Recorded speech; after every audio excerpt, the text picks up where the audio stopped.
치우침 없는 공정한 뉴스를 전합니다. 강지원의 뉴스 정면 승부. 네, 오늘 하루 대한민국에서는 어떤 일들이 있었을까요? 오늘 있었던 주요 뉴스를 종합해드리는 강지원의 뉴스 정면 승부 7시 뉴스 포인트입니다. 오늘의 주요 뉴스를 꽉 채웠습니다. 강지원의 뉴스 정면 승부 뉴스 포인트. 네, 먼저 오늘의 정치권 등 우리 사회에 있었던 일들부터 살펴보겠습니다. 지천한 친절한 숙현 씨의 까칠한 뉴스 시사 컬럼니스트 이숙현 씨 나오셨습니다. 안녕하셨습니까? 네, 안녕하세요. 네, 아무래도 오늘 뉴스 중에서는 이완구 국무총리 후보자에 대한 임명 동의안이 국회 본회의를 통과한 소식이 가장 큰 뉴스가 되겠죠. 우여곡절이 많았어요. 그렇습니다. 네. 이 천신만고다. 천신만고. 네, 이런 말이 무색하지 않을 것 같습니다. 여야는 오늘 오후에 본회의를 열고요. 총리 후보자 임명 동의안에 대해서 무기명 표결을 실시했습니다. 281명이 참석을 했고요. 찬성이 148표, 반대가 128표, 또 무효표가 5개가 나왔습니다. 총리 후보자 임명 동의안은 국회재적의원 과반 출석 그리고 출석 의원의 과반 찬성으로 가결되는데요. 결과적으로 오늘 투표의 표를 헤아려 보면 7표 차이로 겨우 통과됐습니다. 네. 특히 새누리당 내에서도 7표 정도가 이탈표가 아니냐 이런 분석이 나오고 있습니다. 이완구 후보자는 박근혜 정부 이후 약 2년 만에 두 번째로 총리 자리에 오르게 된 겁니다. 앞서서 정홍원 총리는 세월호 참사 이후에 지난해 4월 27일이었죠. 당시에 사의를 표명을 했지만 이어진 안대희 후보 그리고 문창국 후보 모두 청문회 문턱도 넘기지 못하고 낙마한 바가 있었습니다. 네, 오늘 국회에서는 새정치민주연합이 참여를 했어요. 투표를 참여했고요. 그런데 정의당은 본회의에 아예 불참했고요. 그렇습니다. 새정치민주연합은 당초에 이 후보자의 자진 사퇴를 촉구하면서 본회의에 아예 참석하지 않는 방안까지 검토한 바가 있었습니다. 하지만 신임 문재인 대표 선출 이후에 첫 본회의를 보이콧하는 문제 혹은 또 문 대표의 여론조사 제안 등에 대한 비판 여론 등이 있으면서 이 여러 가지 좀 부담스러웠던 게 사실입니다. 그러면서도 또 정의당이 당연히 자신들의 움직임에 동참해 줄 것으로 예측하고 있었습니다. 하지만 이런 예상 내지 기대는 완전히 빗나간 거죠. 이 정의당은 본회의 표결을 앞두고 긴급 기자회견을 열었는데요. 한마디로 보이콧을 시사하면서 전혀 참석하지 않았습니다. 때문에 새정치연합 상당히 당황하는 기색이었다고 합니다. 네, 이완구 국무총리 후보자가 오늘 임명장을 받고 6시에 취임식을 할 예정 아니었습니까? 그랬었죠. 내일은 미뤄졌다면서요? 그렇습니다. 이 가슴을 쓸어내렸을 이완구 총리 당초 오늘 오후 6시 한 30분경에 취임식을 가질 예정이었는데요. 네, 말씀하신 것처럼 내일 오전에 박근혜 대통령이 임명장을 수여할 예정이라서 이 취임식 자체가 내일로 또 미뤄졌습니다. 임명장을 받은 이완구 후보는 바로 11시에 국무회의에도 참석을 한다고 합니다. 지금 이완구 총리는 이제 상처뿐인 승리다 이런 평가도 나오고 있는데요. 또 이른바 삼수 끝에 총리로 임명됐기 때문에 상당히 부담도 클 겁니다. 특히 박근혜 정부 3년 차를 맞아서 레임덕 얘기까지 벌써 나오는 상황에서 야당의 협조가 중요할 수밖에 없는데요. 인준 과정에서부터 드러난 갈등이 향후 어떤 영향을 미칠지 상당히 관심을 끌고 있습니다. 네, 재판 소식인데요. 삼성전자 세탁기 파손 논란으로 불구속 기소된 조성진 LG전자 사장 있죠. 네. 네, 직접 해명이 나섰네요. 그렇습니다. 조성진 사장이 오늘 보도자료를 냈다고 합니다. 이 삼성 세탁기를 파손했다는 독일 가전제품 판매점에서 머무르고 있는 동안 이 삼성 직원들이 1시간 동안 제지 없이 지켜보고 있었다라고 얘기를 하면서 만일 자신이 고의로 파손을 했다면 삼성전자 직원들이 가만히 있지 않았을 것이라고 주장하고 있습니다. 이어서 이 사건을 수사한 독일 검찰은 이미 불기소 처분을 했다고 억울함을 나름 호소하면서 유튜브를 통해서 CCTV 장면을 분석한 영상까지 공개한 상황입니다. 앞서 검찰은 어제였죠. 조 사장 등 LG전자 관계자 3명을 재판에 넘겼는데요. 이들은 지난해 9월 유럽 가전전시회 기간 중에 삼성전자 세탁기 3대의 도어 연결 부위를 고의로 망가뜨린 혐의를 받고 있습니다. 네. 그리고 한 대학교의 청소 노동자들이 처우 개선을 요구하는 삭발시를 진행을 했다는 소식도 들어와 있네요. 네, 그렇습니다. 누군가는 세탁기 때문에 싸우고 있지만 또 누군가는 생존권으로 삭발식까지 하고 있습니다. 네. 오늘 오후였습니다. 이 서울 동작구 숭실대 본관 앞에서 숭실대 청소 노동자들이 삭발을 했습니다. 이들은 처우 개선 그리고 고용 안정 등을 요구하면서 지난달 16일부터 학내에서 천막 농성을 벌여왔습니다. 주장은 이런 겁니다. 용역 업체가 수당을 제대로 지급하지 않았고 휴식 시간을 준수하지도 않았는데 게다가 학교 측은 이를 심지어 방관하고 있다. 이런 게 이들의 현재의 주장입니다. 곧 내일 모레면 이제 그 구정 연휴가 시작되는데 불구하고 손자 손녀들 만나는데도 이제 뭐 여러 가지 좀 어려움이 있었겠지만 이들은 오늘을 결국 삭발식을 거행을 했다고 합니다. 네. 용역업체 측 해명이 나왔습니다. 이 수당 미지급은 단체 협상이 교착 상태에 빠져서 협상 체계를 안 돼서 못 준 것이고 처우 등에서는 문제가 될 만한 일을 한 적이 없다 이렇게 해명하고 나섰습니다. 네. 전에 그 이명박 전 대통령에게 이 막말을 한 것으로 알려졌던 이정열 전 부장판사. 네. 이번에는 이모 전 부장판사가 막말 댓글을 했는데 거기 자신이 등장했다. 네. 그래서 이제 고소를 했다는 소식이 들어와 있네요. 그렇습니다. 이명박 전 대통령의 패러디물 등을 페이스북에 올리는 등 좀 다소 튀는 행동으로 유명해진 판사가 있죠. 이정열 전 부장판사가 최근에 막말 댓글로 사표를 낸 이모 부장판사를 상대로 고소를 제기했습니다. 네. 자신을 비판한 댓글과 관련해서 출판물에 의한 명예훼손 혐의로 고소를 제기했고 오늘 경찰은 수사에 착수했다고 합니다. 현재 이정열 전 판사는 명예훼손 문제보다 이 대법원이 어떤 징계도 없이 이 막말 댓글 판사의 사표를 그대로 수리해 준 것이 더 문제다 이렇게 주장을 하고 있는데요. 네. 한마디로 현 정권을 옹호하는 일부 댓글 내용이 대법원과 인식을 같이 하면서 징계조차 하지 않았다면서 비난을 이어가고 있습니다. 네, 수고하셨습니다. 고맙습니다. 감사합니다. 네, 지금까지 시사 컬럼니스트 이숙현 씨와 함께했습니다.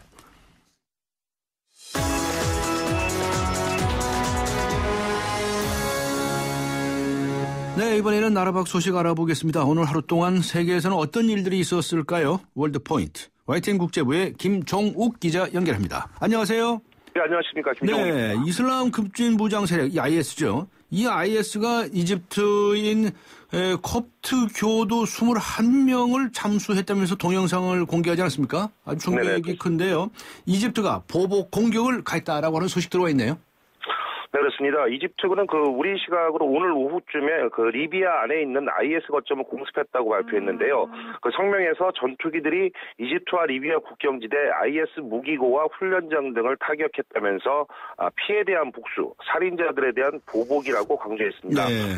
이번 공습으로 IS 대원이 적어도 40명 숨졌다는 보도도 나오고 있는데요. 네. 리비아 공군도 지난해부터 IS 연계 세력이 장악한 도시 다르나를 공습했다면서 이집트군과 함께 추가 공습에 나설 것이라고 경고했습니다. 앞서 이집트 정부는 전날 IS가 리비아 내 이집트인 콥트교도 21명을 참수했다고 주장하는 영상을 공개하자 보복을 다짐했습니다. 네. IS는 이 동영상에서 이번 참수는 이집트 콥트교도들에 대한 콥트교도들의 탄압받는 무슬림 여성에 대한 복수라고 주장했고요.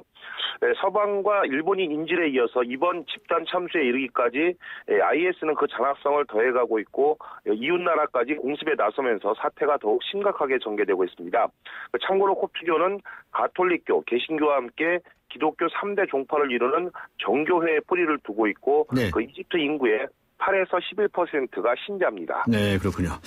분위기를 바꿔서 서울 이야기로 해보죠. 설 연휴에 중국 관광객이 많이 찾는 곳이 홍콩 아니겠습니까? 그렇습니다. 네. 근데 홍콩 주민들이 중국의 관광 러쉬에 대해서 불만이 대단하다. 이런 얘기가 있는데, 그거 왜 그렇답니까? 예, 대표적으로는 싹쓸이 구매, 그리고 무질서 등의 이유가 몇 가지 있는데요. 네. 한예로 유명 쇼핑몰에서는 중국인 관광객들이 앞다퉈서 분유를 사들여서 물건이 동날 정도로 갑니다. 네. 2008년 멜라민 분유 파동 이후에 중국산 분유에 대한 불신이 커지면서 중국인 엄마들이 가장 좋아하는 선물로 외국산 분유가 자리 잡았다고 합니다. 네. 생활용품 대량 구매로 가뜩이나 경기가 좋지 않은 홍콩의 물가가 들썩이면서 피해를 고스란히 떠맡는다는 불만이 커지고 있는데요. 또 중국인들이 탄 대형 관광버스가 밀려들어 교통 혼잡을 일으키고 쓰레기를 마구 버리는 풍경도 눈살을 찌푸리게 하고 있습니다. 네. 때문에 일부 홍콩 주민들은 중국 관광객에 대한 항의 시위까지 연일 벌이며 분노를 나타내고 있습니다. 지난해 홍콩을 찾은 중국인 수는 홍콩 인구의 6배나 되는 4,700만 명으로 집계됐습니다. 4,700만 명이나 방문했다고요? 네, 야, 많이들 방문했군요. 네. 네. 인도네시아 쪽으로 가보겠습니다. 인도네시아에서는 해외 가정부 취업을 중단하는 문제로 논란이 빚어지고 있다고 하는데 이건 무슨 이야기입니까? 네, 일단 조코 위도도 대통령은 인력부 장관에게 해외 가정부 파견을 중단할 수 있는 명확한 이행 계획을 세워라 이렇게 요청했다고 밝혔습니다. 네. 여러 부작용을 고려해서 고심 끝에 중단 결정을 내린 건데요. 하지만 인도네시아 일부 시민단체들은 해외 가정부 취업 금지가 헌법에 규정된 직업 선택권에 어긋나고 여성 취업 기회를 줄일 것이라고 지적했습니다. 말레이시아 가정부 알선업협회도 앞으로 인도네시아 출신 가정부가 줄어서 가정부 임금이 올라갈 것으로 예상하고 대비하겠다고 밝혔습니다. 인도네시아를 비롯한 동남아시아 저소득 국가의 많은 여성들이 아시아나 중동에 잘 사는 나라들로 나가서 가정부로 일을 하고 있는데요. 네. 그동안 불법 체류로 체포되거나 고용주에게 폭행 또는 학대를 당하는 사례가 많아서 문제가 계속돼 왔습니다. 네, 알겠습니다. 수고하셨습니다. 네, 감사합니다. 네, YTN 국제부의 김종욱 기자였습니다.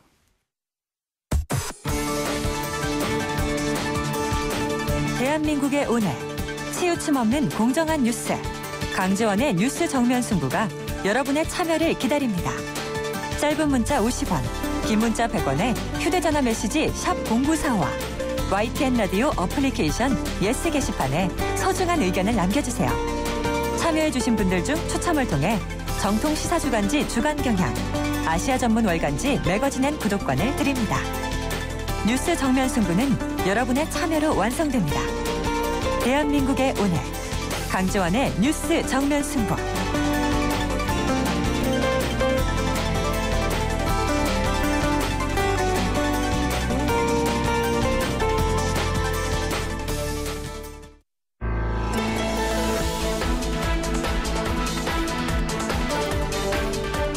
세상을 바꾸는 정면 승부.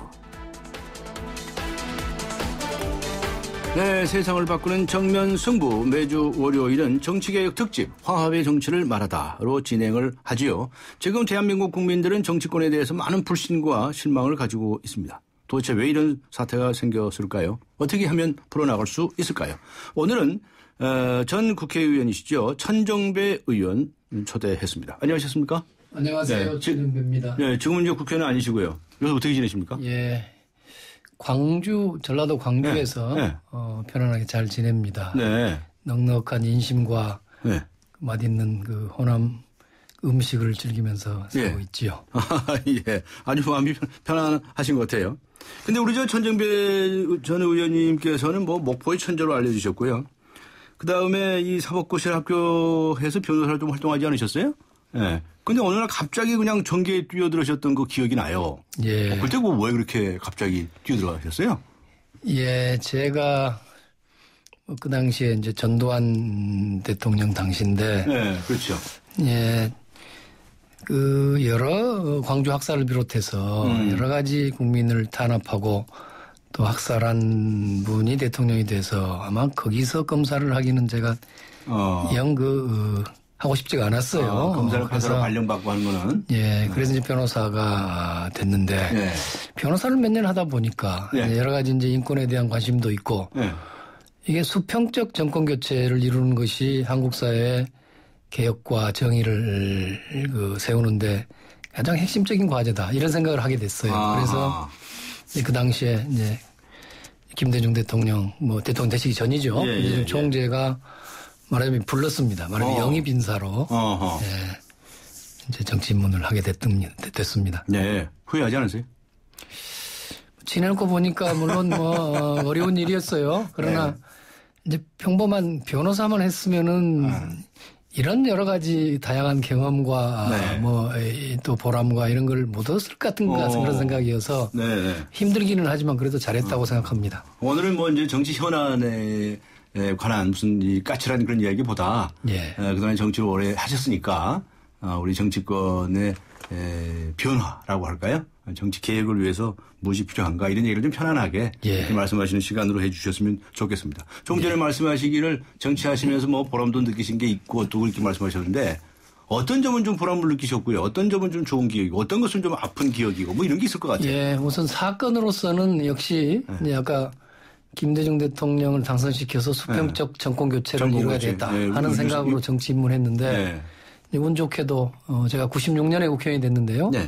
97년 12월 선거에서 그야말로 정권 교체를 이뤘지 않습니까? 이런 이제 동참했으니 참 그때 즐겁고 참 보람이 있었죠. 또 그 5년 뒤에는 이제 노무현 대통령을 만드는데도 제가 그 당시 국회의원으로서는 유일하게 경선 때부터 지지를 하고 또 대통령이 당선됐고 이런 일들이 아무래도 이제 가장 보람 있는 일이고요. 일반적으로 제가 국회의원을 오래 했습니다만은 대체로 정치개혁에 관심을 많이 가지고 있고 또 그런 활동을 많이 해왔습니다. 그래서 여러 가지 이제 초기에 제가 무슨 소장파라고 할 때는 이제 이른바 정풍운동, 정풍쇄신운동을 했었죠. 그때 천신정이라고 해서 천정배, 신기남, 정동영, 선신정, 그때 유명했어요. 그때 이제 그런 이제 정풍쇄신운동을 벌였는데 이런 일들이 이 초기에는 오히려 뭐 상당히 잘 되는 걸로 생각했어요. 근데 뒤에 보니까 지난 또 10여 년간의 정치를 돌아보니까 뭐 별로 정치가 개혁된 것 같지가 않습니다. 그때 정부 실시를 제대로 안 하셔서 그런 거 아닙니까? 뭐 상당히 전진이 갔었는데 전진했었는데 하여튼 그 후로 또 후퇴도 있고 그러는지 그게 만만치 않다는 생각을 요새는 이제 하고 있지요. 그래서 이제 좀 여쭤보고 싶은 겁니다. 도대체 대한민국 정치가 바뀌어야 한다. 또 늘 해오신 것처럼 정치 쇄신을 해야 된다. 이렇게 얘기를 해왔는데 왜 그렇게 아직까지도 우리 국민들은 정치권에 대해서 참 불신을 많이 갖고 있고 실망을 갖고 있느냐. 이제 이런 얘기를 좀 오늘 듣고 싶은 거예요. 이게 이제 국민들은 이제 정치인에 대해서 우리가 세금 내서 봉급 줄 테니 좀 제발 니들은 뭐 사리사욕이나 무슨 뭐 당리당략 이런 걸 좀 넘어서서 국가를 위해서 헌신해 봐라. 뭐 이렇게 기대를 하고 있는 거 아니겠습니까? 당연한 말씀이시죠. 그렇죠. 그런데 현실 정치는 아마 그런 사람은 살아남기가 좀 어려운 어찌 보면은 가장 집요하게 자기 권력 이런 거를 움켜잡고 그걸 또 극대화하고 이런 사람들이 정치권에 살아남을 가능성이 높은 것 같다 하는 생각을 한번 해보고요. 정치권이라는 데가 그렇습니까? 세상에 여러 분야가 다 그런 측면이 있겠지만 뭐 이제 그것이 아마 그런 거에서 이제 우선 그런 문제를 지적할 수 있고요. 그렇다고 뭐 갑자기 정치인들을 다 뭐 바꾼다든가 그분 뭐 어떻게 다 정치인들이 무슨 갑자기 다 각성한다든가 이렇게는 어려운 일 아니겠습니까? 역시 제도를 통해서 고쳐야 될 텐데. 제도. 문제는 현재 기성 정치인들, 정치 세력이라고 할까요? 여당과 야당이 있지요. 우선 새누리당이 여당이고 국회 과반수를 가지고 있어요. 그런데 그분들이 엄밀히 말하면 지난 총선 때 42%인가 득표를 했습니다. 그러면 지금 국민의 과반수 지지를 얻은 게 아닙니다. 의원들 머릿수로는 그런데 과반수를 넘었지만 그렇습니다. 득표수로 보면 그렇습니다. 42%가 얻었는데 과반수를 얻었단 말이에요. 그래가지고 오늘 그 총리 인준 보셨지 않습니까? 이분들이 100%의 어떤 권력을 행사하는 거 아닙니까? 다수결 원리에서. 그러니까 그 총리 인준도 아마 대부분의 국민들은 절반도 아마 찬성 안 한 걸로 여론조사 같은 경우에. 그러는데 사실은 국민의 그 과반수도 얻지 못한 세력이 거의 100% 권력을 그 부당한 기득권을 가지고 있는 거죠. 제가 이걸 야당이니까 뭐 여당 때리려고 하는 게 아닙니다. 과거에 마찬가지입니다. 우리가 열린우리당 때 집권당 해봤죠. 그때 선거에서요. 그때 장관도 하시고. 우리도 과반수였습니다. 선거에서 17대 총선에도 우리도 과반수를 얻었는데 그때 우리가 얻은 득표도 38%인가 이밖에 안 됐습니다. 그때 그랬던가요? 그러니까 사실은 그걸 양당으로 좀 늘려보면은 지금 정치는 물론 여당이 거의 뭐 승자 독식으로 운영하고 있지만 또 조금 범위를 넓혀보면 여야가 지금 또 거의 100% 여야, 그러니까 새누리당과 새정치민주연합이 거의 100%의 국회나 정치를 좌지우지하고 있지 않습니까? 그런데 엄밀히 말하면 지난 총선 기준으로 봐도요. 무슨 그때 그 진보 정당만 해도 10% 이상의 득표가 있었습니다. 그때 예, 10% 이상 넘었어요. 정당 투표가 공식적으로 나온 것만 해도. 그러면 10% 이상의 국민을 대변할 수 있는 지금 정치는 없는 거죠. 더구나 공교롭게도 그 정당이 지금 뭐 해산도 돼버렸습니다만은 어쨌든 그런 겁니다. 그래서 이 정치의 그 우선 다수당의 부당한 독점, 또 양당의 부당한 과점 이런 것이 지금 크게 문제입니다. 그래서 이거 선거제 바꿔야 할 텐데 이 선거제도 자체도 그분들이 좌지우지하고 있으니 참 답이 없죠. 그래서 이제 그 국민의 민의를 정확히 반영할 수 있는 선거제도부터 만들어야 한다고 생각합니다. 그것이 독일식 정당 명부제죠. 국민이 40% 지지했으면 40% 의석만 가져야 되는 겁니다. 그런 주장을 하시는군요. 그래서 다양한 국민의 의사를 정확하게 반영할 수 있는 그런 정치 구조를 만드는 것 이것이 매우 중요한 것으로 보입니다. 알겠습니다. 좀 더 자세한 말씀은 잠시 쉬었다가 이제 4부에서 듣기로 하고요. 우선 급한 대로 좀 신상에 관한 이런 말씀 좀 여쭤봐야 되겠는데요. 국민 모임 신당? 국민 모임이라고 돼 있죠. 그분들이 이제 당을 추진한다고. 당 새로 만든다고 해서 정동영 전 새정치민주연합 상임 고문은 거기에 가담을 했고요. 근데 천정배 전 의원도 곧 올 거다. 뭐 이렇게 얘기를 하고 있다는데 뭡니까? 답은 뭡니까? 이제 바로 그제는 그분들이 성명을 발표했죠. 천정배가 국민 모임에 오는 것과 거기에 무슨 후보로 공천하는 것은 별 문제다. 이번 4.29 재보궐선거 공천. 그런 입장을 또 발표를 하시더라고요. 그래서 또 그럴 수 있다. 뭐 이렇게 생각을 하고 있습니다만은 이제 저는 아직은 국민 모임에 가야 되겠다 이런 생각은 하고 있지 않습니다.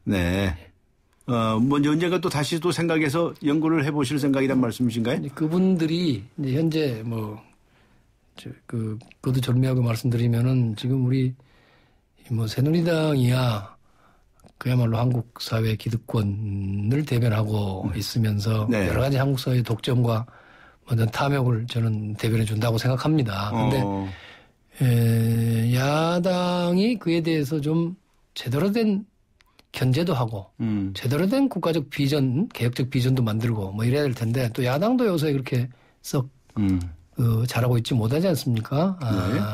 이제 이런 가운데 이제 새로운 분들이 어떤 그 비전을 갖춘 정당을 만들겠다 이런 움직임 바로 그것 중에 이제 제일 먼저 치고 나간 흐름이 바로 국민 모임 분들입니다. 그래서 저는 그 점에 대해서는 굉장히 높이 평가합니다. 또 그분들이 그 안에 모여 계시는 분들이 많은 교수님들 또 여러 문화인들 또 거기다 이제 정동영 전 의장을 비롯한 정치인들도 가담해 있습니다만은 그분들의 제가 그 어떤 진정성이랄까요?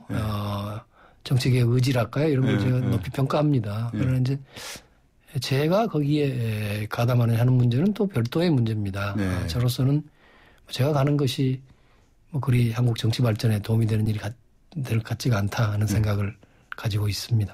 근데 이제 그렇게 그 새로운 신당을 만들고자 하는 모임이 있는데 크게 이제 진보 진영, 보수 진보로 나눴을 때 진보 진영에서 볼 때는 지금 정의당이라고 하는 당도 있고요.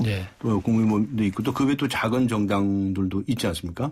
그리고 새정치민주연합은 진보 정당입니까? 보수 정당입니까?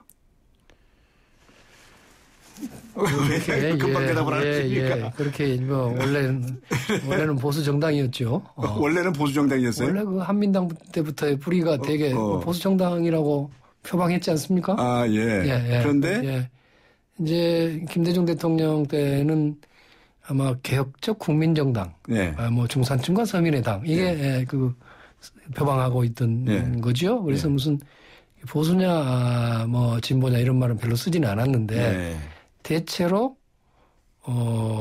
지금으로 보면은 되게 온건한 진보 정도의 세력과 지금은 진보적인 분들이 많이 들어가 있죠. 온건한 진보 세력과 그 중에는 이를테면 우리 정당에서 어찌 보면은 굉장히 극우적인 분과 좀 좌적인 분이 다 모여있는 게 문제이긴 한데 대체로 보면은 새정치민주연합은 상대적으로 진보적인 분들과 또 뭐 진보라고 보기는 어렵지만 그래서 중도라고 스스로 표방하지만은 사실은 야당에서 중도라고 스스로 표방한 분 중에는 사실은 보수 분도 저는 있다고 생각합니다. 그래서 그런 심지어는 개혁적 보수까지도 함께 아우르는 좀 스펙트럼이 넓은 정당이다. 저는 그렇죠. 생각합니다.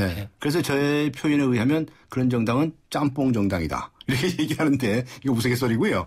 그래서 방금 앞에 말씀드린 여러 가지 그 진보 진영의 여러 다른 세력들과 새정치민주연합까지 하면 너무나 이렇게 쪼개져서 분열 양상을 보이고 있지 않느냐라고 하는 지적을 하시는 분도 있습니다. 그 점에 대해서는 어떻게 생각하세요?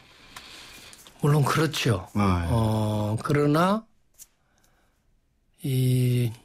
지금 중요한 것은 이런 비유가 적절한지 모르겠습니다만 이 새정치민주연합을 그대로 따라가는 것이 과연 국민들을 정말 민생을 안정시키고 어떤 정의로운 복지국가로 이끄는 길인가 이 점에 대한 이제 사실은 의문이 제기되어 있는 거 아닙니까? 그렇기 때문에 가장 좋은 것은 역시 새정치민주연합이 더구나 이번에 문재인 대표를 비롯한 지도부를 새로 뽑았는데 그 새정치민주연합이 그런 국민적 여망을 제대로 부응할 수 있는 그런 정당으로 거듭나고 전면 쇄신하는 것이 매우 중요하다고 생각합니다. 새정치민주연합의 전면 쇄신. 그런데 그것이 이루어지지 않고 새정치민주연합조차도 어떤 비전도 불분명하고 스스로 기득권화한 상태 이거에서 벗어나지 못한다면 거기에 희망이 없는데 새로운 희망을 만들고 새로운 비전을 갖춘 정당을 만들려고 하는 것은 단순히 그걸 분열이라고만 말할 수 없습니다.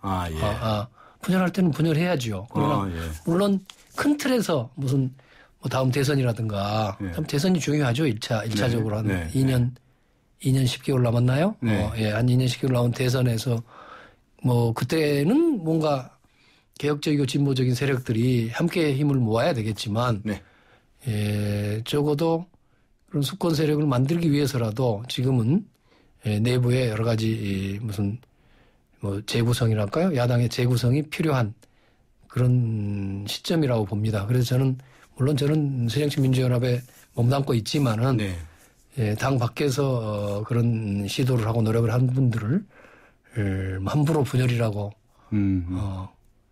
이제 그렇게 낙인 찍을 수 없다고 봅니다. 오히려 뭐 일부 스펙트럼에 따라서 좀 다당화 형식으로 이렇게 가는 것이 좋다 이런 주장을 하시는 분들도 있습니다. 그럼 잠시 쉬었다가 다시 이어가도록 하겠습니다. 오늘 강전의 뉴스 정면 승부에서 여러분께 드린 뉴스 생각하기 주제입니다. 호남 충청 간 신 지역 감정 논란 어떻게 보십니까? 라고 하는 질문 드리고 있습니다.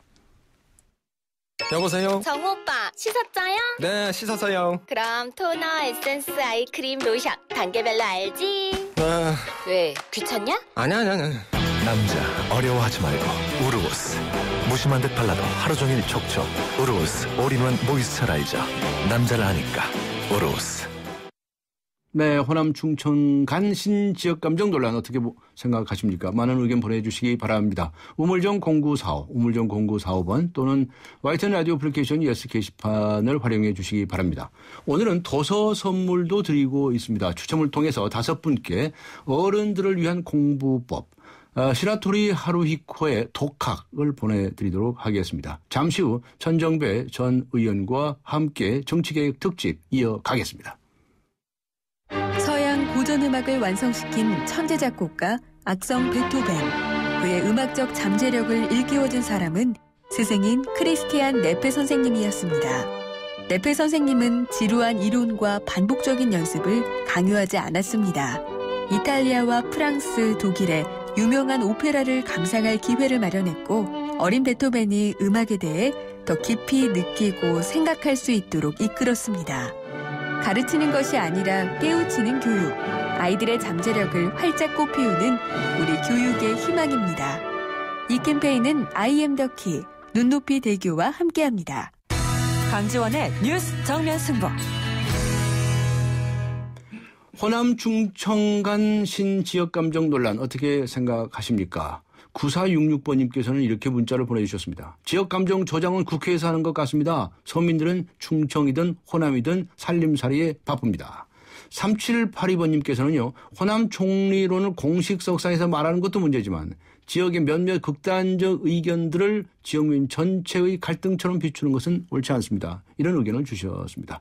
아직 의견 주시지 않으신 분들께서는 우물정 0945번으로 의견 보내주시기 바랍니다. 짧은 문자 50원, 긴 문자 100원의 유료 문자죠. YTN 라디오 애플리케이션 예스 게시판도 활용해 주시기 바랍니다.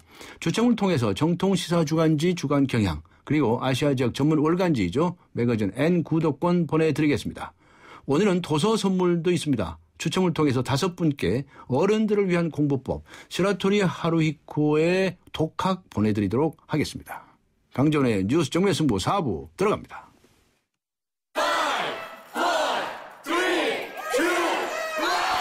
Happy New Hybrid GDI 엔진의 강력한 파워 16킬 기준 18.2km의 압도적 복합 연비 새로워진 소나타 하이브리드 지금 출발합니다. New thinking, new possibilities. 현대자동차. 당신의 내일을 위해 앞서 봄. 밴드, 연기. 다음은 또 뭘까? 어떻게 하면 힘이 될 수 있을까? 한 발 앞서 준비해 봄. 그랬더니 봄봄봄봄 봄이 왔어요. 당신의 봄 삼성화재. 네, 정치개혁 특집. 화합의 정치를 말하다. 천정배 전 의원 초대해서 이야기 나누고 있습니다.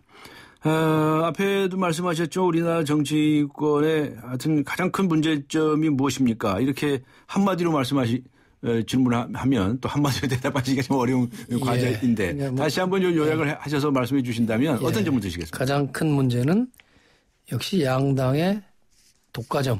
양당 독과점 체제다. 그러니까 양당의 선거 때 지지율도 지지율을 훨씬 넘는 의석을 가지고 더구나 아까 과반수에 못 미치는 소수파를 대표하는 정당이 다수파로서 오늘 총리 인준처럼 밀어붙이는 식이 생기니까 사실은 100% 50%도 못 미치는 국민을 대변하는 분들이 100%의 권력을 행사하고 있는 거지요. 이것이 가장 큰 문제입니다. 그게 이제 특히 이제 양당제의 폐해다 이렇게 보시는 거로군요. 그렇습니다. 또 소선거구제의 폐해죠. 소선거구제의 폐해다. 사표가 너무 많이 생기지 않습니까? 양당제를 하는 나라가 이제 미국 양당제라고 일단 볼 수 있을 거고요. 유럽은 주로 다당제 쪽이죠. 그렇죠. 그러니까 대개는 내각제들이고 선거제도가 나라마다 좀 다릅니다만은 그래서 제가 아까도 말씀드린 것처럼 독일식 정당 명부제가 가장 훌륭하다. 왜냐하면 거기는 국회 의석수가 기본적으로 득표율대로 되는 겁니다. 그러니까 40% 새누리당이 40% 득표였으면 40% 의석을 가진 겁니다. 40%. 그렇습니다. 그렇게 되는 거죠. 이 국회의원을 해보시니까 이 양당제가 도저히 안 되겠다. 이게 다당제로 가야 되겠다. 이런 생각을 하신 것 같으네요. 그러니까 다당제가 꼭 옳다기보다도 물론 다당제가 훌륭한 점이 있습니다. 왜냐하면 사실은 우리 국민의 여러 계층이 굉장히 다양하지 않습니까? 여러 생각을 가지고 여러 이해관계가 다른 다원주의 사회인데 이 다원주의의 각종 세력의 각계각층의 이해관계를 잘 대변하려면 역시 양당만 가지고는 곤란하다. 그래서 다당제로 가는 것이 옳다고 생각하는데요. 또 그것도 그거지만은 이게 국민들이 실제적으로 아까 어느 한 정파에도 우리나라 선거를 쭉 보면은요. 어느 한 정파에도 과반수의 권력을 준 적이 없습니다. 50% 이상. 실제 투표율에 의하면. 그렇습니다. 그런데 사실은 부당하게 양당이 기득권, 자기들이 얻은 표를 훨씬 넘는 권력을 행사하고 있는 거지요. 그렇게 되면 결국은 그 다양한 이해관계를 대변 못하고 결국 소수 국민들을 정치적 권리를 박탈하는 결과가 되거든요. 또 이렇게 됩니다. 이제 총선이 다가옵니다만 내년에 또 있지 않습니까? 다가옵니다만 양당제이기 때문에 그 양당이 다 과반수 의석을 목표로 하지 않습니까? 그렇게 되면은 자기의 정책적 입장을 분명히 하기보다는 당선될 수 있는 사람, 인물 중심으로 당선 가능성이 높은 사람을 무차별로 영입하는 경향이 있습니다. 과거에 제가 누구라고는 않겠습니다만은 네. 어떤 분이 이를테면 이제 제가 이제 야당에 몸담고 있는데 민주당 쪽에 몸담고 있는데 우리 당 공천 받는 거로 알고 있었는데 보니까 발표가 새누리당으로 난 사람 많이 있습니다. 제가 뭐 누구라고 말씀 안 드리겠습니다.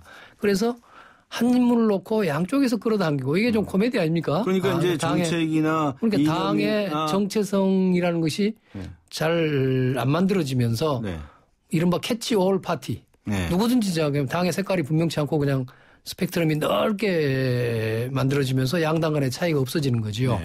그런데 아까 이제 독일식 정당 명부제와 같은 정확하게 민의를 반영하는 제도를 도입하면 그러면 필연적으로 3당 이상 뭐 한 3당 4당이 될 겁니다. 그러면 각 정당이 아마도 자기 정책을 분명히 하는 것이 득표율을 높이는 데 도움이 될 거예요. 그때는 어차피 과반수를 넣겠다는 것은 불가능한 목표니까. 그러면 우리 정치가 굉장히 우선 아까 정책 중심으로 잘 분화하게 될 겁니다. 그럴 가능성이 많아지고 또 중요한 것은요. 지금 우리 정치가 양당이 서로 독식하겠다고 승자 독식이기 때문에 독식하겠다고 뭐 어떤 극한적인 대치를 하지 않습니까? 저한테도 책임이 큽니다. 우리도 늘 그러는데요. 어쩔 수 없는 측면이 있단 말이에요. 그래서 그런 극한 대치를 하게 되는데 만일에 3당, 4당이 된다든가 그러면 필연적으로 국회를 제대로 운영하려면 정당들 간의 연대가 불가피합니다. 연정을 해야 하는 문제죠. 그렇습니다. 뭐 우리는 대통령제니까 뭐 연정이라고까지 할지 몰라도 그렇게 되면 어쩌겠습니까? 그렇게 서로 연대를 해야만이 과반수를 얻어서 법안도 통과시키고 그렇게 되는데 그러면은 그렇게 극한 대립할 수가 있겠습니까? 그러면 서로 타협하고 대화하고 할 수밖에 없습니다. 우리 현 정사에서 가장 국회가 생산적이었던 때가 언제냐 하면요. 되게 13대 국회 초반을 이야기합니다. 13대 국회가 언제죠? 1988년도죠. 그때 4당 구조가 됐었습니다.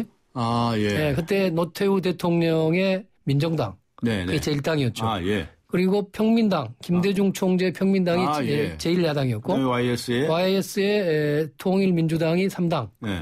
그다음에 신민주공화당 JP 김종필 총재 그 당이 4당이었습니다. 그때가 가장 좋았다고 생각하시는 그렇습니다. 그런데 어느 한 정당도 과반수가 아니었습니다. 그렇기 때문에 그때 3당이야. 그때 가장 정치가 서로 대화하고 타협하고 그렇게 돼서 생산적이었습니다. 그때 이제 개인으로도요. 정당사에서 원내 총무를 가장 잘했던 분이 누구냐 하면은요. 대체로 박희태 총무는 아니었던 것 같고, 김원기, 그때는 평민당 원내 총무였을 겁니다. 김원기 원내 총무하고, 그때 노태우 대통령 민정당은 누구였는지 제가 기억이 안 나요. 하여튼, 그때가 가장 잘했다고 그러는데, 물론 그분도 개인들도 탁월했습니다만은, 그 정치 구조 자체가 누구도 과반수를 못 갖고 있으니까. 그러니까 대화와 타협을 하지 않을 수 없는. 그렇습니다. 그래서 그때가 벌써 1988년이니까 벌써 한 25년. 그래서 그것을 못 견뎌서 사실은 그 당시에 민정당이 노태우 대통령 측이 3당부터 그렇습니다. 그러니까 어찌 보면 그때 잘 가고 있는 한국 정치가 굉장히 잘 발전하고 있는 걸 갖다가 인위적으로 3당 합당을 통해서 결국 지금처럼 양당의 극한 대립 형태의 정치로 뭐 저는 퇴행했다고 생각합니다. 오히려 그때 이제 4당 체제로 그냥 갔으면 우리가 더 대화와 타협의 그런 정치를 할 수 있었을지 모르겠다 이런 이제 생각을 하시는 거로군요. 그렇습니다. 그리고 과거에는 이제 뭐 그렇게 되면 정치가 너무 불안하다 뭐 이런 점도 또 우리가 생각해 볼 수 있습니다만은 이제는 대한민국의 수준이 뭐 정정의 불안 이런 걸 걱정할 만한 수준이 아니지 않습니까? 이제는 얼마든지 뭐 정치인들이 잘하는 게 아니라 국민들이 이제는 굉장히 수준 높은 국민들이기 때문에 그렇게 뭐 3당 4당 체제가 됐다고 그래서 그것이 결코 그때 무슨 뭐 며칠 만에 한 번씩 뭐 총리가 바뀌고 뭐 총리는 아니 뭐 무슨 뭐 이제 내각제에서는 그런 일이 있었지 않습니까?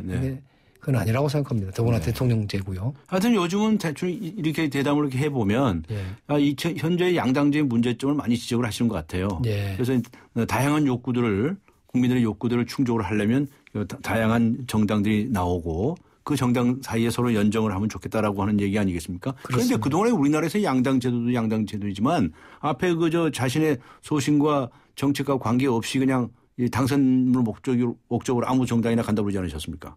그러니까 예를 들면 호남에서는 다 새정치민주연합 쪽에 공천받아야 되고 저 영남에서는 또 새누리당 공천받아야 되고 그렇죠. 보수 진보 아무 상관없이 그냥 말뚝만 박으면 되는데 그렇습니다. 결국 그것이 또 한편으로는 네. 그 지역주의와 결합해서 그렇죠. 이제 심각한 문제를 네. 이제 빚어놓고 있는 거죠. 네. 그래서 그것도 극복돼야 될 텐데 그러니까 아까 말씀하신 것처럼 호남에서 국회의원 하려면 할 수 없이 네. 자기 속마음은 자기가 아무리 보수적이고 쪽으로 한다 해도 그건 이제 새정치민주연합을 놓고 할 수밖에 없고 속마음과 달리 결국은 정치를 하니 그게 좀 그게 제대로 잘 되겠습니까? 네. 이런 문제들도 이제 극복이 돼야 되겠죠. 그래서 정책 정치로 가기 위해서도 우리 다당제로 가고 그 각 정당이 그것도 역시 또 지역적으로 패권적인 정당이 아니라 사실은 정책으로 이렇게 분화가 된 그런 그 정당이었으면 좋겠다 이런 말씀이시네요. 예, 그렇습니다. 온건하게 말하면 비례성을 확대한다 이렇게 말하죠. 비례성 확대. 비례대표제 포럼이라는 그런 단체들도 있습니다만은 네네. 비례성을 좀 확대해 보자는 것이고 그것을 가장 이상적으로 가면은 역시 민의를 정확히 반영할 수 있는 국회 의석. 그럼 결국 독일식 정당 명부제 저는 그렇게 보는 겁니다.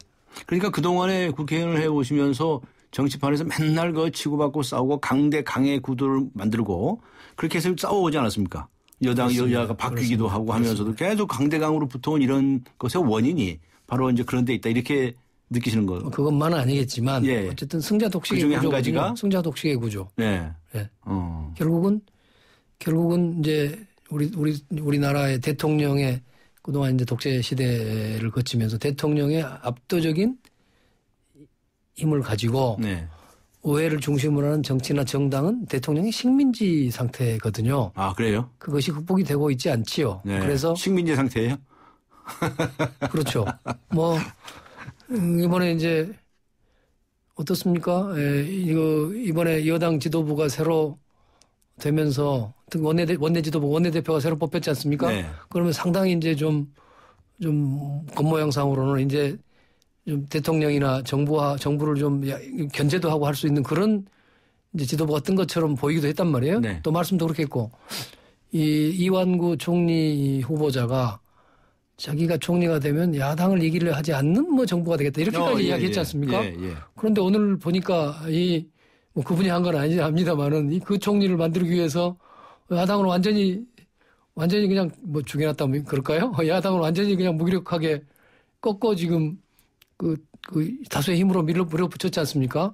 그런데 그것이 제가 보기에는 그 여당 국회의원의 진이냐 그렇지 않다고 생각합니다. 역시 그건 청와대 대통령의 식민지이기 때문에 대통령 종지국 군주의 군주의 그렇습니다. 그 눈치 보고 그 명령에 의해서 지금 저렇게 된 거거든요. 근데 제가 이 말씀을 제가 지금 야당이니까 이 말 한다고 또 보실 수 있을지 모르지만은 우리가 집권할 때도 비슷하더라 이겁니다.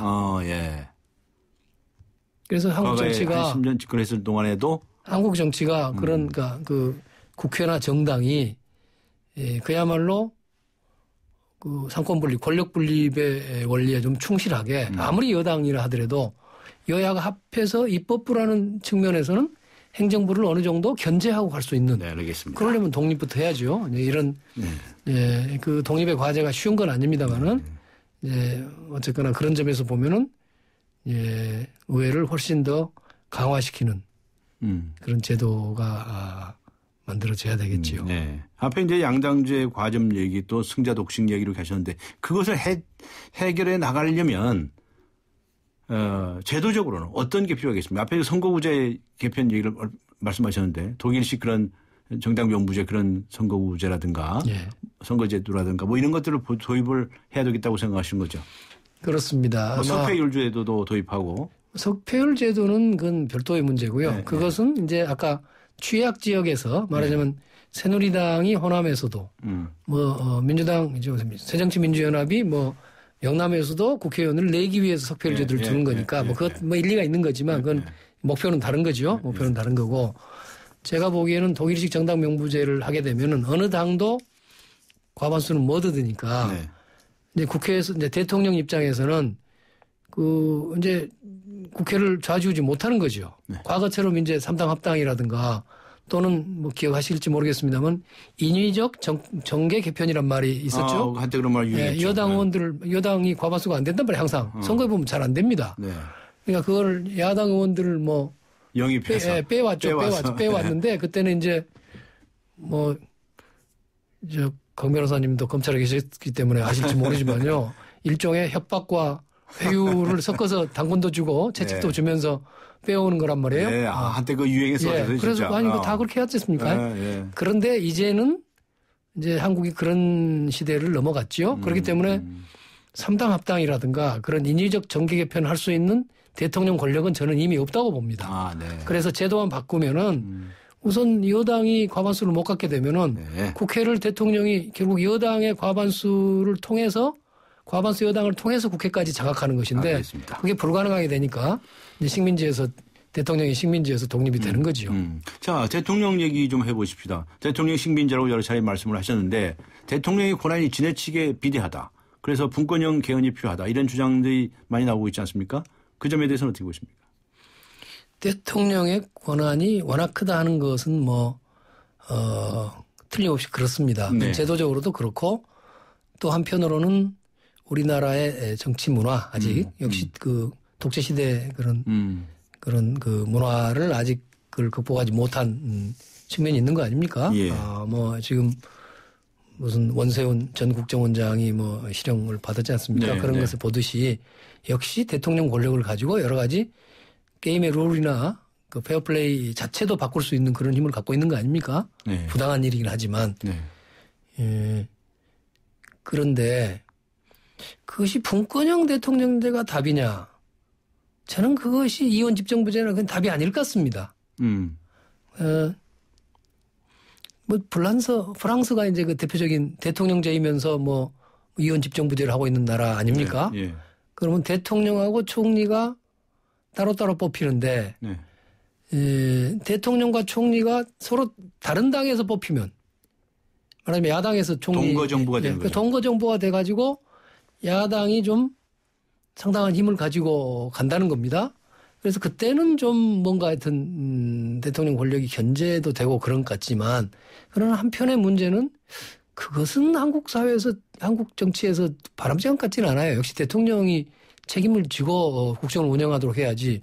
이완구 총리가 이제 야당도 뭐래 그냥 대통령이 임명한 야당이 아니라 선출된 야당 총리라면 그 동거정부는 역시 좀 국정 수행에 여러 가지 난맥을 보이지 않을까 저는 좀 걱정이 되고요. 네. 그렇지 않고 만일에 대통령과 총리가 같은 당에서 나오면은 사실은 그 분권형이 작동이 안 한답니다. 네. 불란서에서도. 네. 그러니까 프랑스에서도 야당의 총리가 나왔을 때는 총리가 누군지 우리가 이름도 알고 그러는데 지금은 아마 대통령 이름은 알지만 총리 이름은 모르는 거거든요. 이미 그러니까 작동 안 하고 대통령제라는 겁니다. 그래서 요즘 얘기가 나오는 것은 대통령의 임무와 총리와 내각의 임무를 아주 법으로 딱 정해서 이제 그 구분을 확실하게 주어주자. 꼭 독일식으로 가자는 것이 프랑스식으로 가자는 것이 아니고 의원 내각제적인 요소를 좀 더 강화하는 그런 이제 체제는 어떠냐 이런 얘기들이 나오죠. 모르겠어요. 저는 그러면 앞에 말씀하신 것처럼 대통령의 식민지 어쩌고 이런 표현을 하셨는데 그런 것들을 막기 위해서는 어떤 제도가 필요하다고? 아까 말씀드린 것처럼 독일식 정당 명부제로 선거제도를 우선 바꾸는 것이 먼저다. 대통령이 함부로 못할 거다 이렇게 보시는 거예요? 대통령이 지금은 여당이 소수 여당일 텐데 요새는 함부로 야당원을 빼오거나 이런 힘은 없잖아요. 이미. 그런데 아시다시피 의원 내각제니까 예를 들면 독일 같으면 이제 총리가 이제 책임지고 아주 오래 하기도 하고 짧게 하기도 하고 갈리기도 하고 그러지 않습니까? 근데 우리는 이 대통령제 하에서 그게 가능하다고 보십니까? 그래서 저는 우선은 선거제도 개혁이 우선돼야 한다고 봅니다. 그래서 그거 가지고 대통령제를 한번 운영을 해보고 전국의 국민들이 그 대통령제가 작동 안 된다고 문패가 많다면 그냥 내각제로 가는 것이 옳은 것이지. 완전 내각제로?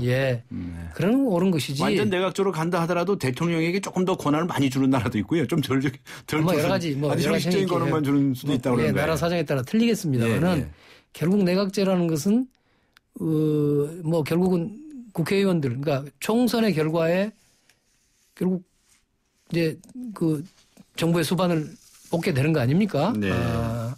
그래서 결국은 그런 그 절충에 대해서는 확신을 못 갖고 있습니다. 네. 그래서 그 완전히 대통령제로 하거나 우선 대통령제로 의원내각제로 하거나 해야 된다. 예, 국민들은 대통령제 하에서 양당제는 안 되겠고 이제 다당제로 갈 수 있는 길을 만들자. 그러면 대통령제 하에서 그렇습니다. 그 이제 서구의 유형은 대체적으로 의원내각제에서 그렇게 많이 하는데.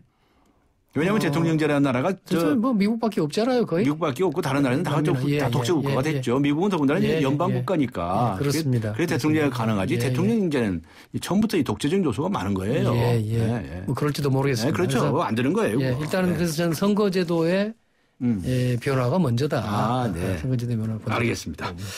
좋은 말씀들 많이 해주셨는데요. 마지막으로 현재 대한민국 대통령 청와대죠. 그리고 야당에게 하시고 싶은 말씀들이 좀 있으실 것 같습니다. 지금 이제 밖에 계시니까 도대체 대한민국 정치 이렇게 바뀌었으면 좋겠다 하는 말씀도 해 주실 수 있을 것 같은데 어떤 얘기를 좀 해 주시겠습니까? 우선 박근혜 대통령을 저도 이제 국회에서 상대 당이지만 오랫동안 같이 보기도 하고 또 이렇게 협상도 해보고 뭐 이런 적이 있었지 않습니까? 근데 제가 박근혜 대통령이 당선이 되면서 이분이 앞으로 공안정부를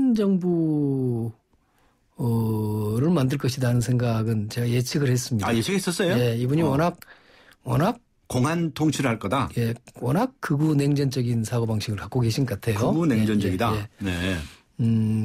그런데 한편으로는 박 대통령이 매우 진실한 분이다.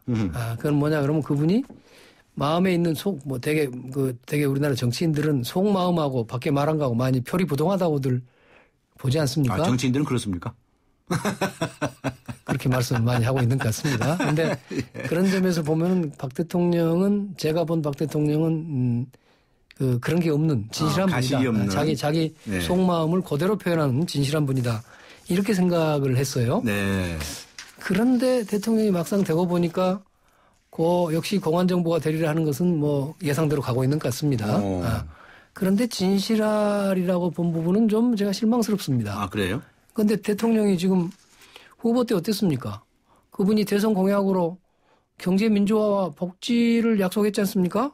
네. 한국형 복지국가를 만들겠다고 했어요. 네. 또 생애 주기별 맞춤형 복지를 하겠다고 했습니다. 네. 그런데 그런 공약들이 지금 어디로 갔습니까? 또 이번에 원세훈 그 판결에서 나왔지만은 당시에 대선 당시에 그 국정원 댓글 문제에 관해서 그걸 그 국정원 사람들 그때 국정원 여직원을 막 감싸면서 오히려 문재인 후보를 공격하고 했지 않습니까? 근데 지금 와서는 그런 것들이 다 백일화에 드러나 있음에도 불구하고 아무 말씀도 안 한단 말이에요. 그래서 그런 진실한 자세로 돌아가줬으면 하는 생각입니다. 그래서 아까 한국형 복지국가를 만들어라. 생애 주기별 맞춤형 복지 공약을 지켜라. 저는 그런 주문을 하고 싶습니다. 우리 야당 입장에서 우리 야당 입장대로 하라는 뜻 아닙니다. 당신이 약속했던 걸 지켜라. 그의 진실성을 지키는 일 아니겠습니까? 그리고 공안정부에 관련해서는 역시 공안정부는 우리 헌법의 원리에 맞지 않는 겁니다. 헌법과 법치주의에 따른 정부 운영이 돼야 되지 않겠습니까? 아무리 대통령이라고 해서 법치주의를 무시하는 여러 그런 형태의 공안 통치는 그것은 헌법이 예정하고 있지 않는 겁니다. 그래서 그런 하나는 헌법을 잘 지켜라.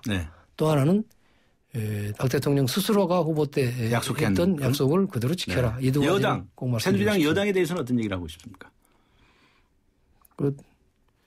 어려운 주문이지만 이제 식민지 상태에서 독립해라. 식민지 상태에서 독립해라. 독립해라. 독립이 되는 겁니까 그게? 어려운 일입니다. 어려운 일이어서 지금의 구조에서는 대통령이 가만히 있어도 디바이드 된 룰이 돼버립니다. 제도적으로 좀 바꿔야 되죠.